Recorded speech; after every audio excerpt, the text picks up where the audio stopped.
Chapter 14 Magic Joe. The wild spirit of the swamp. Magic Joe wasn't he like other old men.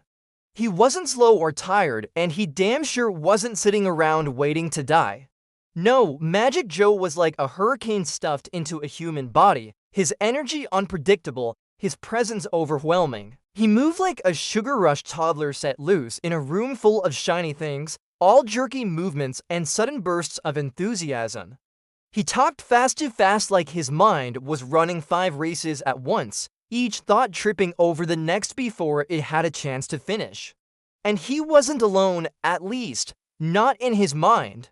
Red had never met anyone like him before. When she first stepped into his cluttered, dimly lit cabin, she wasn't sure if she'd found a wise man or a lunatic, or maybe both.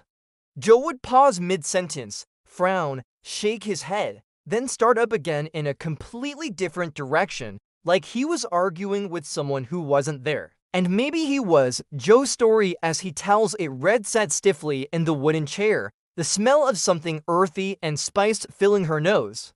Joe's stew bubbled in an ancient cast iron pot over the fire, and the cabin itself looked as though it had been put together by a man who started 20 different projects, but never finished one. Shelves sagged under books, jars of things she didn't want to identify, and carved wooden figures with strange symbols etched into them.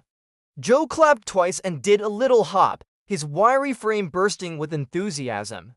"Hello, Miss Red, I believe it is. Yes, Red it is. Come in, sit down, have stew. I made stew today, so we have stew." He puffed out his lower lip in an exaggerated pout.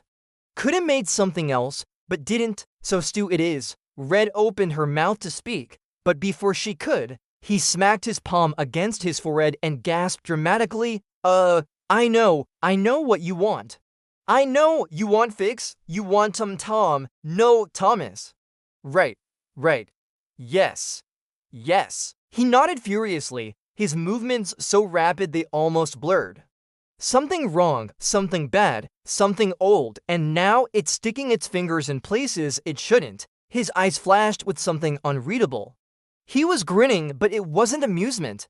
It was knowledge, excitement, the thrill of being in the middle of something important. Red blinked, trying to process the sheer speed of him. Okay, slow down, she finally managed. I'm trying to keep up. Joe pointed both thumbs at his chest and puffed up proudly. I'm Magic Joe. He hopped again, like the words themselves charged him with energy.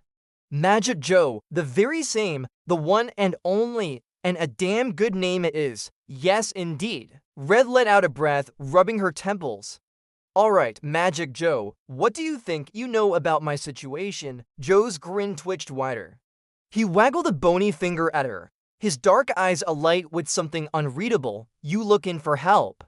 Help for Thomas. He slowed down when he said the name, almost like it tasted different in his mouth. Red swallowed. Yes, I just want to help my husband. Joe's expression flickered, his head tilting slightly. Then, as if hearing something only he could, he muttered, You stop legacy. Red frowned.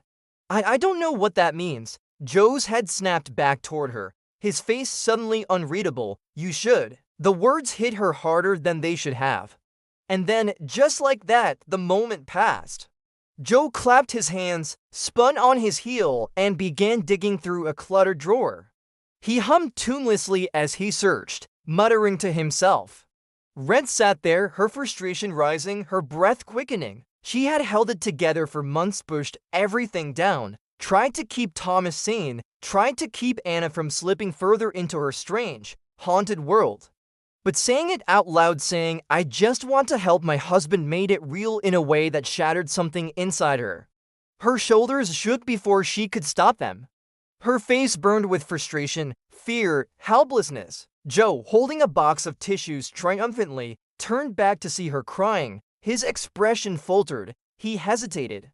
Then, after an awkward pause, he placed the tissues in front of her, beaming as if he'd solved the problem. They're fixed. Red sniffed, laughing through her tears despite herself.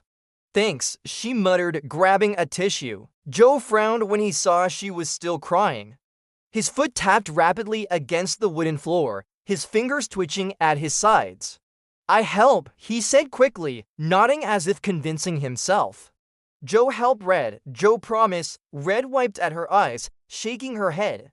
I don't think anybody can help, she whispered, more to herself than to him. Joe's face twitched. He clapped his hands together, fast and loud. Nope, no dash no dash no dash no. Wrong, it is okay. Joe help, I swear, we help. We all help. Red's breath hitched. Her tear-streaked face lifted. We, she asked, her voice wary. Joe's smile froze, his fingers twitched. He blinked rapidly, his body swaying slightly, and then he whispered something, a name. A name that did not belong to anyone in the room, a name Red had never heard before. And yet, somehow, it made her blood run cold.